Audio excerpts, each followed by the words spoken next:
Buenos días nuevamente y también a ustedes que nos acompañan, nos acompañarán en línea. Vamos a buscar en el libro de Romanos, capítulo 1. Romanos, capítulo 1. Vamos a estar hablando acerca de Cristo, nuestra justicia perfecta. El libro de Romanos es uno de los libros más completos en toda el contenido de doctrinas, de enseñanzas. Obviamente toda la palabra es inspirada por Dios, pero si algún día yo me quedara sin una copia de la Biblia y solamente se me permitiera quedarme con un libro de la Biblia, yo creo que yo escogería el libro de Romanos, porque es un libro que tiene muchas enseñanzas muy importantes en la Biblia. Entonces, en el libro de Romanos capítulo 8, yo le puedo llamar que es una cueva llena de diamantes.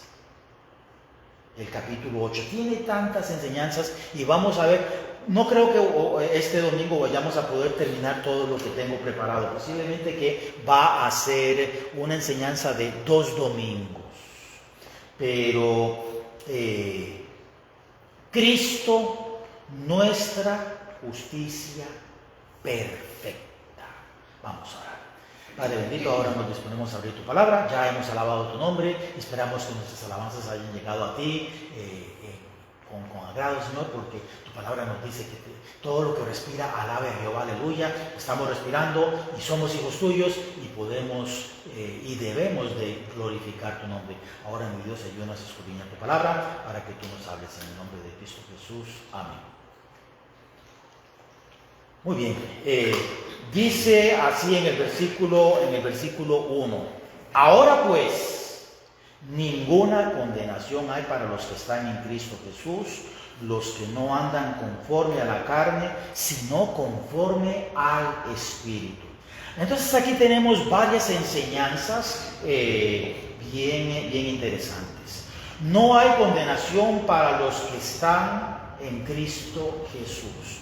Jesucristo había dicho que el que oye su palabra y cree al que le envió, o sea, cree al Padre, dice, no vendrá a condenación, porque ha pasado de muerte espiritual a vida espiritual. Sin embargo, la palabra condenación nos da la idea del resultado de algún tipo de juicio. Entonces, hay 2 tipos de juicio principales en la palabra de Dios. Hay 7 juicios, pero 2 de ellos son los 2 juicios principales. Uno, que es el juicio de las personas que mueren sin Jesucristo, se encuentra en el libro de Apocalipsis. Se le llama el juicio del gran trono blanco. Y básicamente dice la Biblia, el que no se halló inscrito en el libro de la vida fue arrojado al lago de fuego. Este es el juicio del gran trono blanco. Nosotros los creyentes vamos a tener que comparecer ante el tribunal de Jesucristo, no para determinar si somos o no somos creyentes. Vamos a estar en el tribunal de Jesucristo para que nuestras obras sean juzgadas.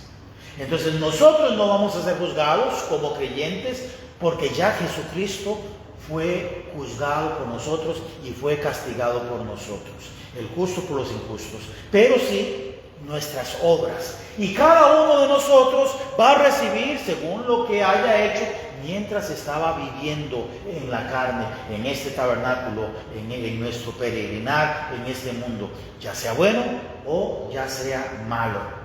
Entonces, no hay condenación para los que son de Cristo.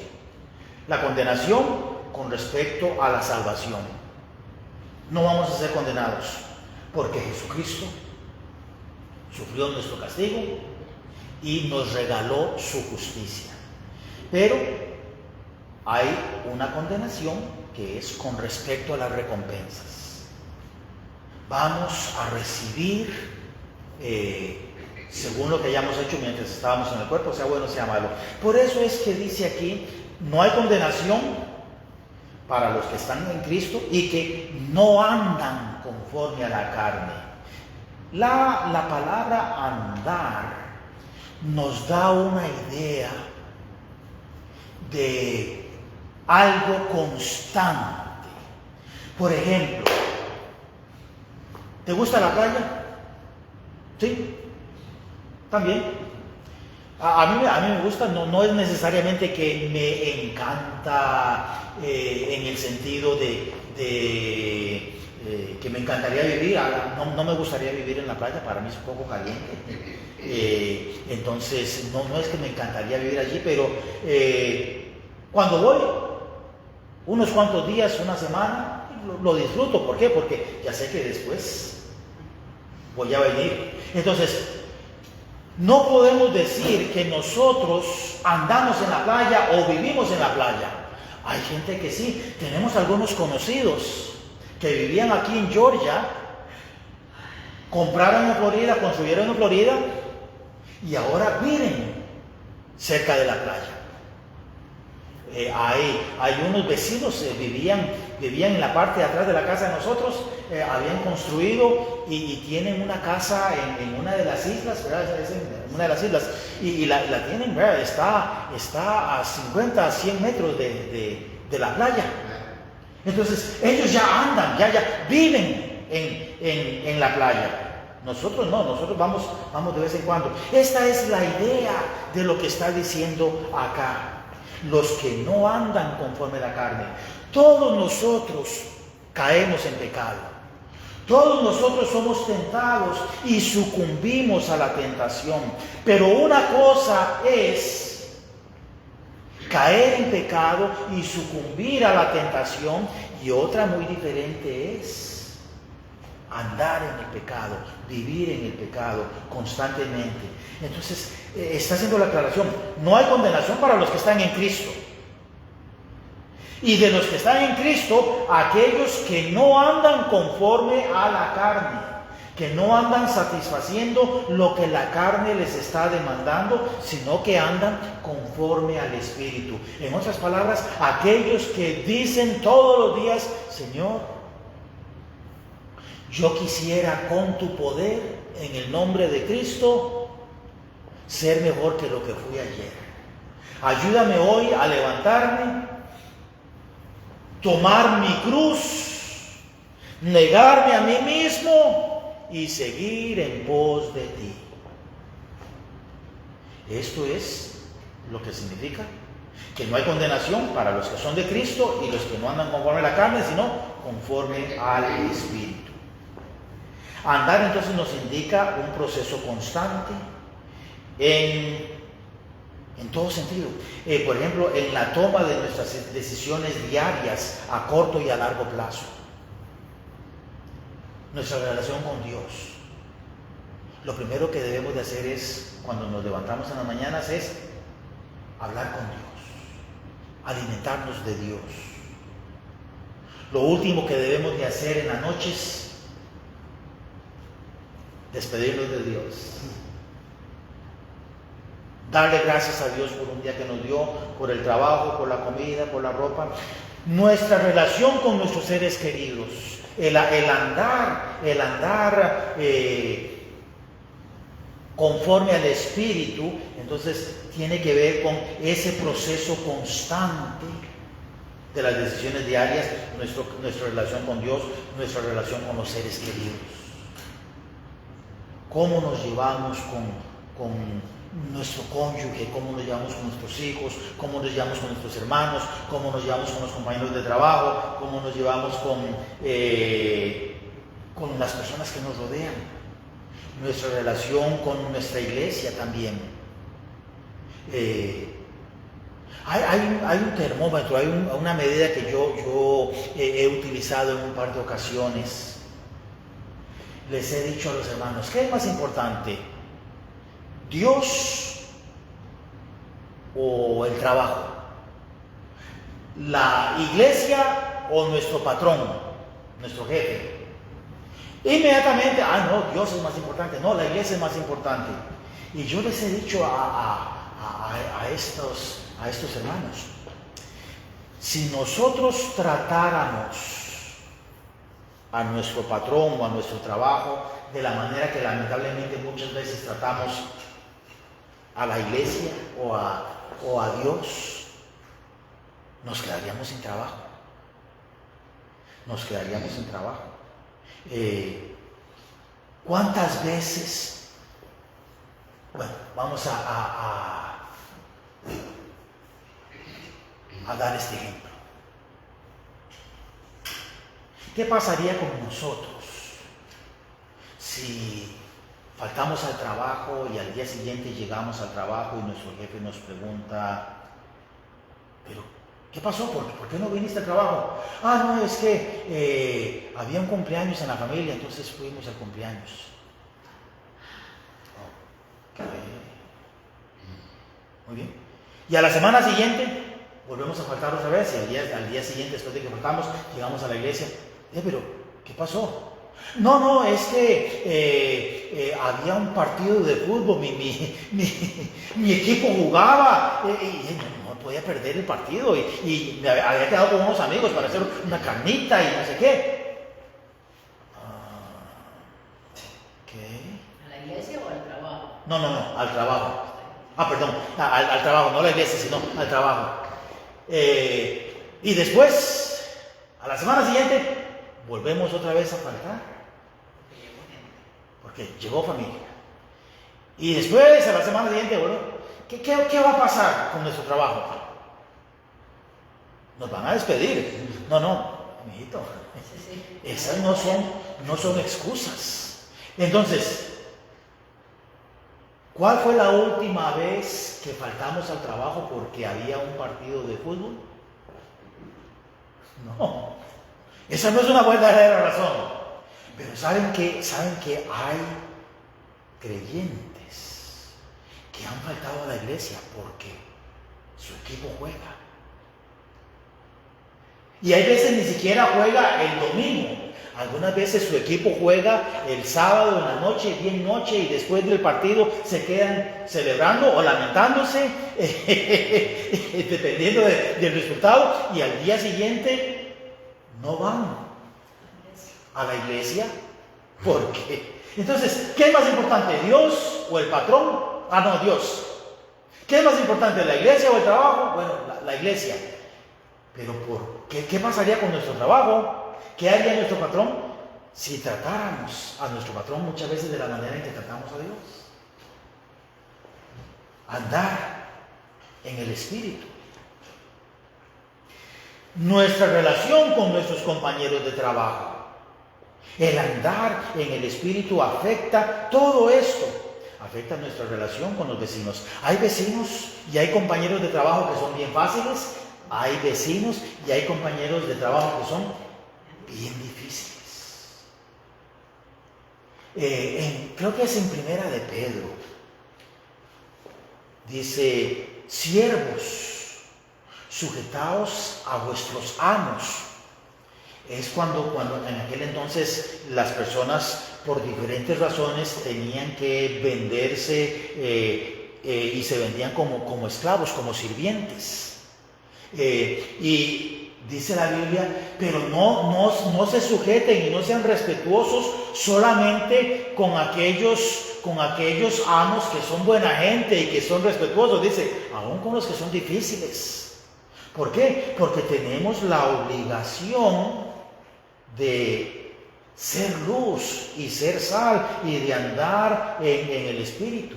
Una de las primeras personas para las que yo trabajé era una señora de Vietnam.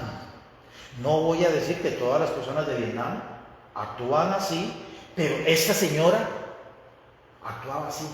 Era una que decimos en Costa Rica, no sé si en México también lo dirán, no arrancaba pelo sin sangre. Es que todo le quería sacar al intérprete todo lo que podía.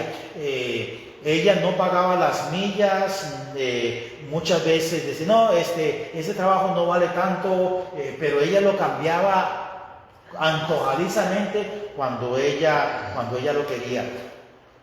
Y varias veces me dieron ganas de decirle 4 cosas, pero yo ya me había identificado como cristiano, como seguidor de Jesucristo y como pastor. Entonces, andar en el Espíritu, andar en el Espíritu.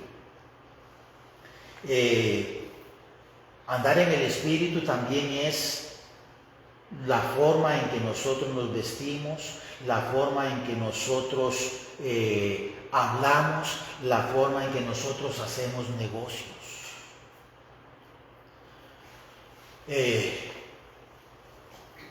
Nosotros teníamos un mecánico que le llevábamos, un mecánico hispano, le llevábamos nuestros trabajos, la gran cantidad de nuestros trabajos, y en general nos hacía un buen trabajo y bastante más barato que un taller regular.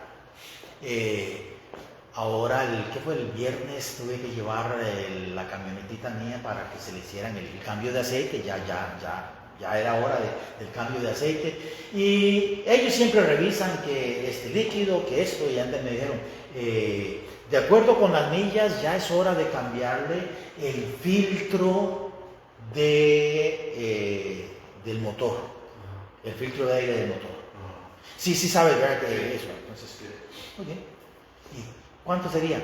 Bueno, ya con impuestos, $110. ¿El puro filtro? No, todo el cambio, todo el cambio. ¿Sí?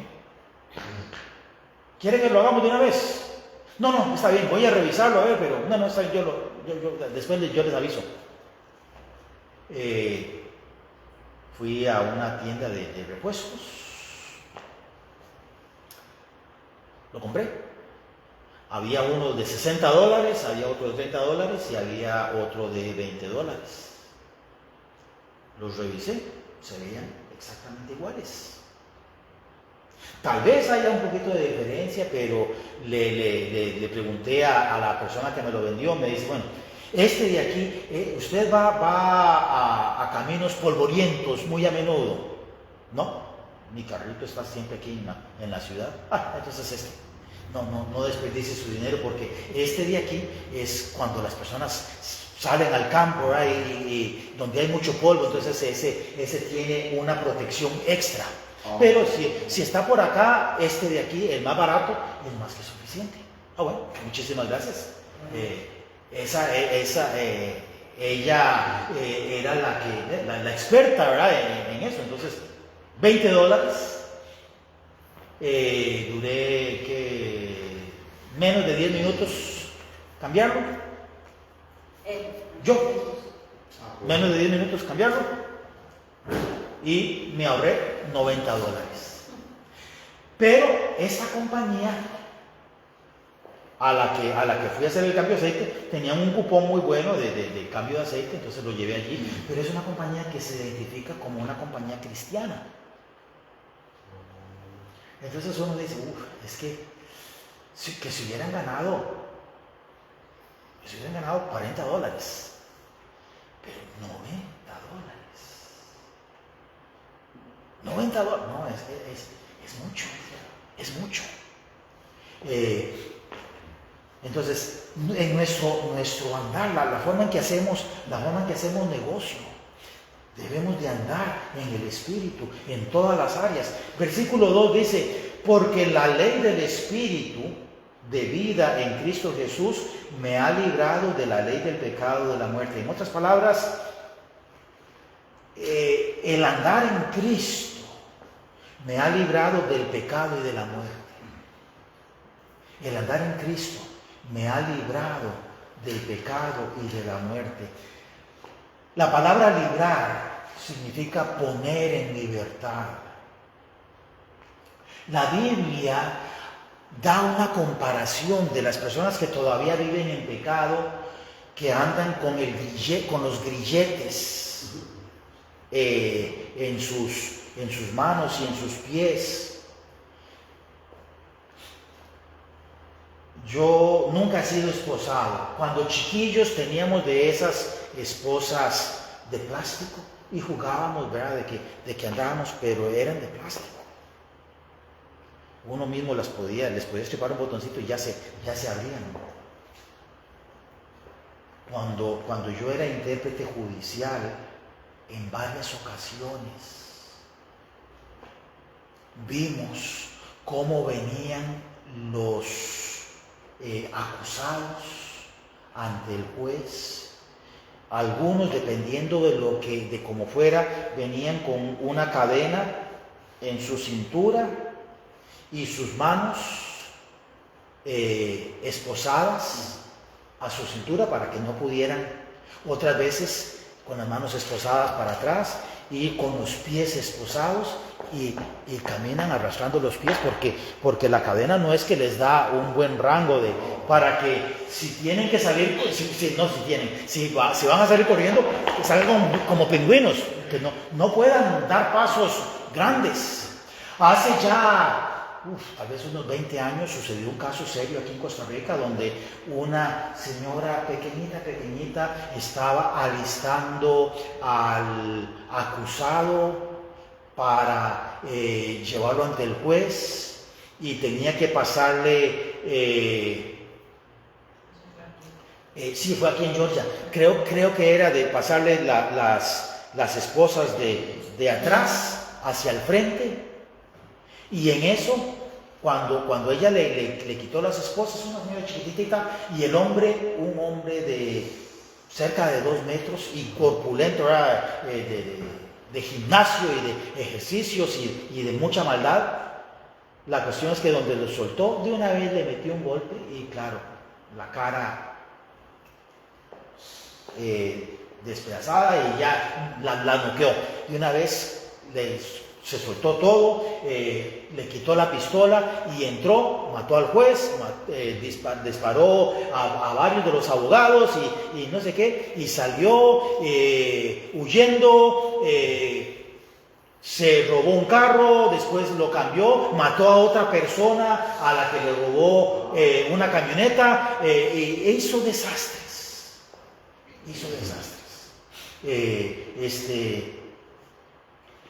Este hombre. Pero lo que quería decir es que él fue librado, pero era solamente temporalmente para poderle pasar al frente, que no estuviera ante el juez con las manos atrás, y él aprovechó. Nosotros fuimos librados del pecado.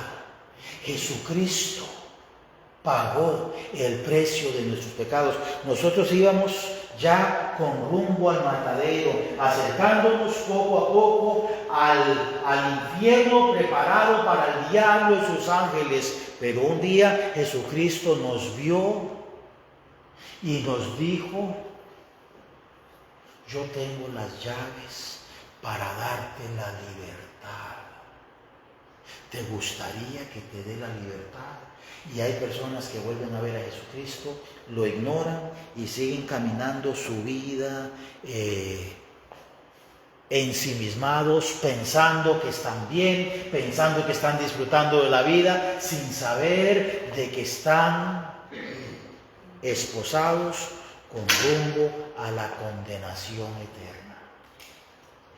Pero los que hemos aceptado a Jesucristo, el Espíritu Santo corrió el velo y nos permitió ver la condición y el destino para donde íbamos. Le dijimos: sí, Señor, si así quieres, yo te agradecería que me des la libertad. Y Jesucristo abrió nuestras esposas y nos quitó los grilletes y ahora podemos vivir en esa libertad del pecado y de la muerte. El Señor entonces nos libra de la paga del pecado, que es la condenación eterna. Pero la libertad en Cristo también nos libra del poder del pecado. Nosotros hoy en día no tenemos que seguir sumisos y sujetados a los mandamientos del pecado. Nosotros hoy en día tenemos el poder para poder librarnos de el poder del pecado. Hay personas que piensan y que tienen la idea de que andamos con una patita de conejo. ¿Sí has visto unos llaveritos que son como una patita de conejo, no? ¿Qué es lo que dice la gente que hace la patita de conejo? Buena suerte, ¿verdad? O pata de venado. Bueno, el pata de venado no había oído yo, pero sí. Recuerdo que en Costa Rica había personas que se ponían los cascabeles de las serpientes de cascabel y ahí lo andaban, ¿verdad? Con el cascabel. Y que supuestamente eso les traía no sé qué. Y por ahí algunos decían, uy, no, porque las otras cascabeles vienen detrás de la persona para intentar recuperar el cascabel. Para mí todo eso es solamente cuentos, ¿verdad? Pero lo que quiero decirles es que hay gente que cree, yo ando con este amuleto de buena suerte y una patita de conejo o un cascabel de serpiente de cascabel o en mi casa yo tengo una herradura para buena suerte, ¿verdad? La gente cree un montón de cosas, pero nosotros como creyentes no creemos en amuletos. Nosotros creemos en la voluntad de Dios y sabemos que los que aman a Dios, todas las cosas les ayudan a bien. Pero si hubiese algún tipo de amuleto cristiano, que no lo hay, pero si hubiese algo que alejara las cosas malas, es la misma palabra de Dios. En el libro de los Salmos dice, en mi corazón he guardado tus dichos para no pecar contra ti. En mi corazón he guardado tus dichos para no pecar contra ti. ¿Con qué limpiará el joven su camino? Con guardar tu palabra. Entonces, la palabra de Dios nos da el poder para alejarnos del pecado. Entonces, hay un dicho muy bonito que dice, la Biblia nos aleja del pecado o el pecado nos va a alejar de la Biblia. La Biblia nos va a alejar del pecado o el pecado nos va a alejar de la Biblia. Librados del pecado y de la muerte. Versículo 3. Porque lo que era imposible para la ley, por cuanto era de ir por la carne, Dios enviando a su Hijo en semejanza de carne de pecado, y a causa del pecado condenó al pecado en la carne. Entonces, la ley nos decía, tienes que hacer esto, tienes que hacer esto, tienes que hacer esto, y tienes que dejar de hacer esto, tienes que dejar de hacer esto, y tienes que dejar de hacer aquello. La ley instruía en lo que debíamos de hacer. La ley nos instruía también acerca de lo que debemos dejar de hacer. Pero la ley no nos daba el poder para cumplir esto. ¿Por qué? Porque el objetivo de la ley no era salvarnos. El objetivo de la ley era que nosotros intentáramos cumplir lo que la ley demandaba. ¿Para qué? Para que nos diéramos cuenta de que fallábamos y nos diéramos cuenta de la necesidad que teníamos de un Salvador. Alguien que cumplió la ley por nosotros. Que es Cristo Jesús, para que la justicia de la ley se cumpliese en nosotros. En otras palabras, Jesucristo cumplió la ley. Jesucristo tomó el examen, se sacó un 100 y Él nos regaló esa calificación a nosotros. Jesucristo nos dio ese 100 a nosotros. Jesucristo condenó el pecado que nos condenaba a nosotros. Jesucristo cumplió la ley por nosotros y nos regaló su justicia, nos regaló su perfección. Versículo 5. Porque los que son de la carne piensan en las cosas de la carne, pero los que son del Espíritu en las cosas del Espíritu. Las personas que son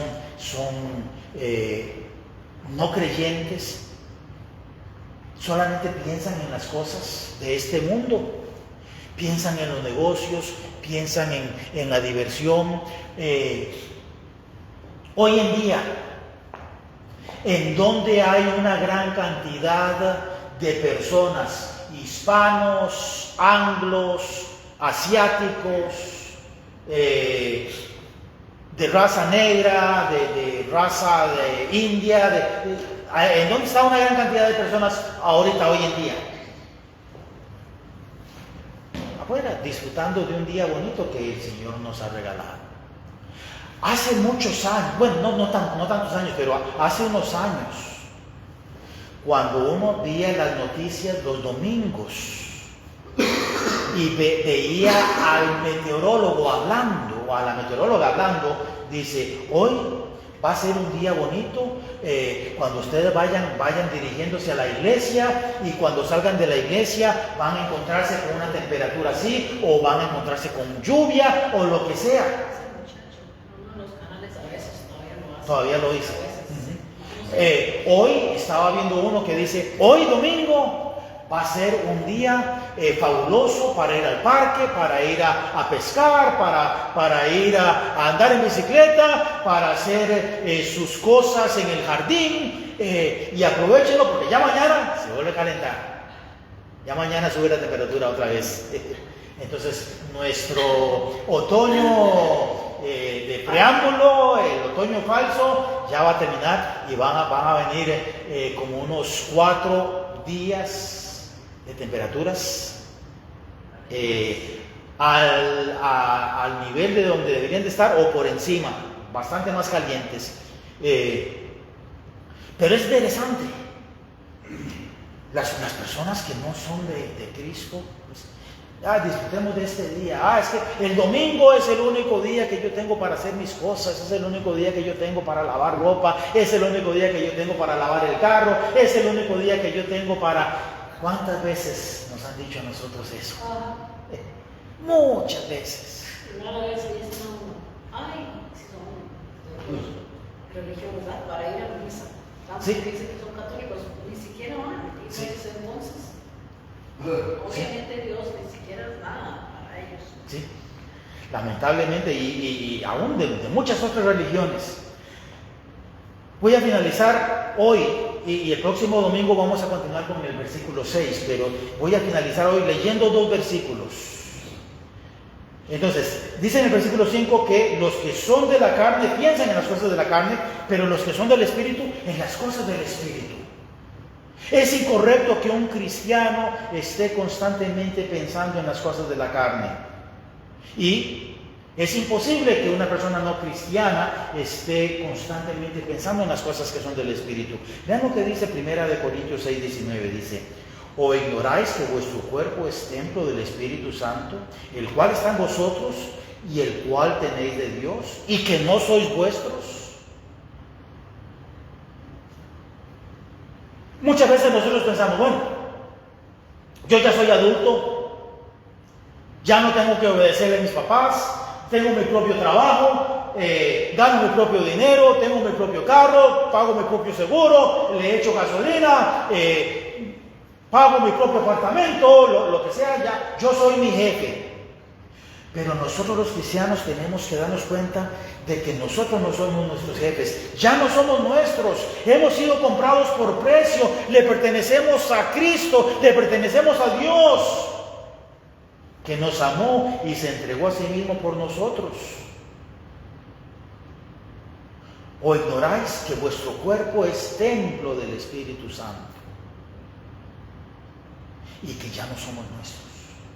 Yo no puedo hacer con mí mismo lo que yo quiera. Y cada uno de nosotros, y ustedes tampoco, si somos seguidores de Cristo, ya no nos pertenecemos y no podemos hacer con nuestros cuerpos lo que nosotros queremos hacer con nuestros cuerpos. 1 Corintios 2:14 dice: pero el hombre natural no percibe las cosas que son del Espíritu de Dios, porque para él son locura y no las puede entender, porque se han de discernir espiritualmente. La palabra discernir significa diferenciar. Tiene que haber una diferencia entre una persona que ha sido controlada por el Espíritu Santo, que ha aceptado a Jesucristo como Salvador personal, que ha sido hecho una nueva criatura, y una persona que no. Tiene que haber una diferencia. El hombre natural no comprende las cosas de Dios, pero los que somos de Cristo debemos de procurar no andar en la carne, sino andar en el Espíritu. Y como les dije, andar no es visitar la playa por una semana y después regresar, no. Andar es vivir en la playa, o vivir en las montañas, o vivir en el desierto. ¿Conoces el oeste de Estados Unidos? ¿Has ido alguna vez a Arizona o a Nuevo México? Pasado, sí, pero... Pasado, ok. Nosotros nunca hemos vivido, pero sí nos hemos quedado unas cuantas semanas. Y Nuevo México es un estado hermoso. A nosotros no nos disgustaría vivir allí. La vegetación es muy diferente. ¿Cómo? Es un desierto. Sí, es un desierto.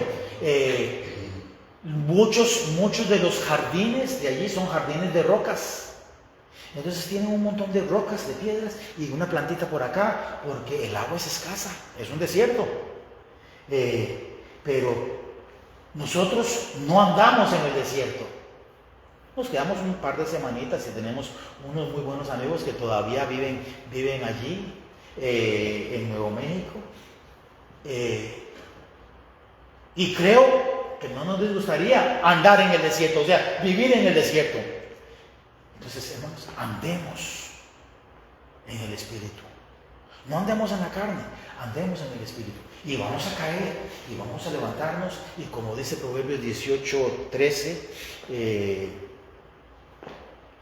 ahorita se me fue.